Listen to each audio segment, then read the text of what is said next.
দেশবাসী, আমি জানি আগামী জাতীয় নির্বাচন কখন হবে সে বিষয়ে সিদ্ধান্ত জানার জন্য রাজনৈতিক দল ও জনগণের মধ্যে বিপুল আগ্রহ রয়েছে।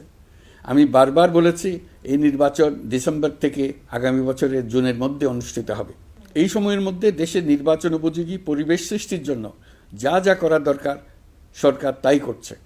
এখানে মনে রাখা জরুরি, বাংলাদেশ স্বাধীনতার পর থেকে যতবার গভীর সংকটে নিমজ্জিত হয়েছে তার সবগুলোরই প্রধান কারণ ছিল ত্রুটিপূর্ণ নির্বাচন।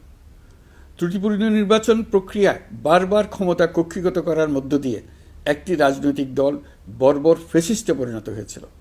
এই ধরনের নির্বাচন যারা আয়োজন করে তারা জাতির কাছে অপরাধী হিসেবে চিহ্নিত হয়ে যায়। এমন নির্বাচনের মধ্য দিয়ে যে দল ক্ষমতায় আসে তারাও জনগণের কাছে ঘৃণিত হয়ে থাকে।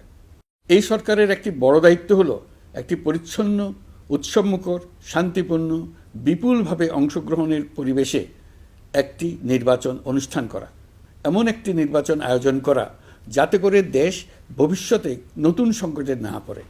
এই জন্য সবচেয়ে বেশি গুরুত্বপূর্ণ হলো প্রাতিষ্ঠানিক সংস্কার। যেই প্রতিষ্ঠানগুলো নির্বাচনের সঙ্গে সরাসরি জড়িত সেগুলোতে যদি সুশাসন নিশ্চিত করা না যায় তাহলে ছাত্র জনতার সকল আত্মত্যাগ বিফলে যাবে। সংস্কার, বিচার, নির্বাচন এই তিনটি ম্যান্ডেটের ভিত্তিতে আমরা দায়িত্ব গ্রহণ করেছিলাম। সেই বিবেচনায় আগামী রোজার ঈদের মধ্যে সংস্কার ও বিচারের বিষয়ে আমরা একটি গ্রহণযোগ্য জায়গায় পৌঁছতে পারব বলে বিশ্বাস করি। বিশেষ করে মানবতাবিরোধী অপরাধের বিচার, যা কিনা জুলাই গণ অভ্যুত্থানের শহীদদের প্রতি আমাদের সম্মিলিত দায়, সে বিষয়ে আমরা দৃশ্যমান অগ্রগতি দেখতে পারব। এতে আমাদের উপর আপনাদের অর্পিত ম্যান্ডেট ন্যূনতম হলেও বাস্তবায়ন করে যেতে পারব। সেই বিবেচনায় ও ইতিহাসে সবচেয়ে অবাধ, সুষ্ঠু, প্রতিদ্বন্দ্বিতামূলক ও গ্রহণযোগ্য নির্বাচন আয়োজনের জন্য সকল পক্ষের সঙ্গে আমরা আলোচনা করেছি। পাশাপাশি বিচার, সংস্কার ও নির্বাচন সংক্রান্ত চলমান সংস্কার কার্যক্রম পর্যালোচনা করে আমি আজ দেশবাসীর কাছে ঘোষণা করছি যে আগামী জাতীয় নির্বাচন 2026 সালের এপ্রিলের প্রথমার্ধের যে কোনো একটি দিনে অনুষ্ঠিত হবে।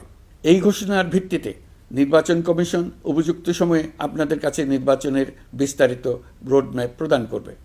আমরা এমন নির্বাচন চাই যা দেখে অভ্যুত্থানের শহীদদের আত্মা তৃপ্তি পাবে, তাদের আত্মা শান্তি পাবে। আমরা চাই আগামী নির্বাচনে সবচেয়ে বেশি ভোটার, সবচেয়ে বেশি প্রার্থী ও দল অংশ নেক। এটা সবচেয়ে অবাধ, সুষ্ঠু ও নিরপেক্ষ নির্বাচন হিসেবে জাতির কাছে স্মরণীয় হয়ে থাকুক।